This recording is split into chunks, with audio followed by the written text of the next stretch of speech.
Coucou mes petits loulous. Alors nous nous retrouvons aujourd'hui pour une nouvelle petite histoire. Je voudrais avant souhaiter un joyeux anniversaire à Alicia qui a 12 ans. Elle habite à Saint-Mange dans les Ardennes et cette petite dédicace est de la part de sa mamie Nadine.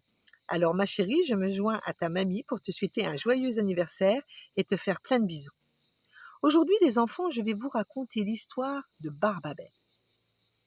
Il y a bien longtemps de cela, vivaient dans une vieille maison abandonnée 2 sœurs sorcières. Elles s'appelaient Barbabel et Isaline.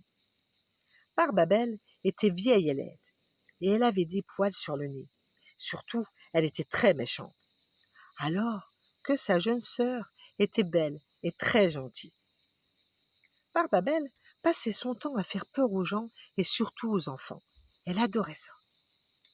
Elle inventait des potions magiques, toutes plus dégoûtantes les unes que les autres, avec de la bave de crapaud, du sang de chauve-souris, des pattes d'araignée, et elle récitait à haute voix ses formules magiques.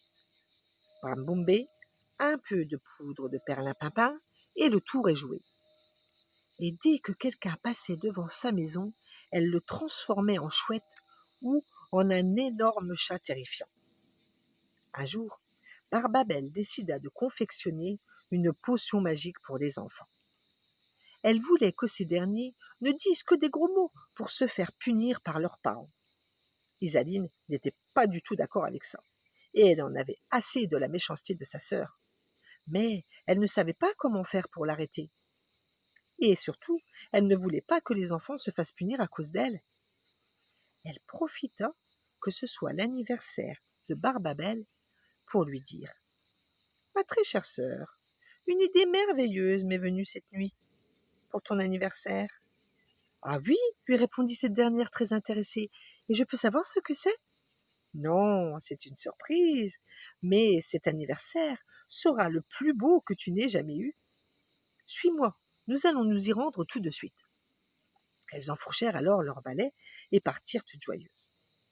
Barbabel ne savait pas où l'emmenait sa sœur, mais elle était loin de se douter de ce qui l'attendait.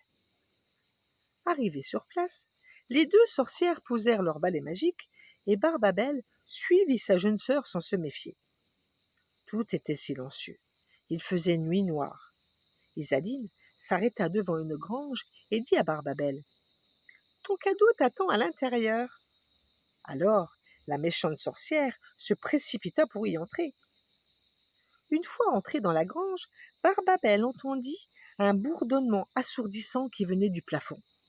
Elle leva alors la tête et aperçut des milliers de guêpes qui s'abattirent sur elle. Cette dernière se précipita alors au dehors en hurlant, poursuivie par les seins de guêpes. Elle était tellement piquée de partout qu'elle était gonflée et qu'aucun son ne pouvait sortir de sa bouche. Elle faisait des signes désespérés à Isaline pour qu'elle vienne l'aider à se débarrasser de toutes ces guêpes. « Si je t'aide, lui demanda cette dernière, tu me promets de ne plus faire le mal ?» Barbabel fit oui de la tête. Alors Isaline prononça la formule suivante. « Bram-bombé, que le vent souffle pour que les guêpes à tout jamais soient emportées. » Aussitôt, le vent se mit à souffler très fort, emportant avec lui tous les seins de guêpes. Une fois débarrassée de toutes ces petites bêtes, Isaline envoya de la poudre magique sur Barbabel, qui dégonfla aussitôt. « Mais pourquoi m'as-tu joué ce vilain tour ?» lui demanda alors cette dernière. « Quand on fait le mal, » lui répondit Isaline, « on ne reçoit en retour que de mauvaises choses. Alors que quand on sème le bien, on ne reçoit que du bonheur. » Je pense que Barbabel avait retenu la leçon, car, depuis ce jour, elle devint la plus gentille des sorcières et tous les enfants se mirent à l'aimer. Voilà les enfants, vous voyez, quand on fait le bien, on reçoit toujours que du bonheur. Alors mes petits chéris, je vous fais de gros bisous et je vous donne rendez-vous la semaine prochaine dans Mimi Souris, les contes de Valérie. Bonne semaine, bisous.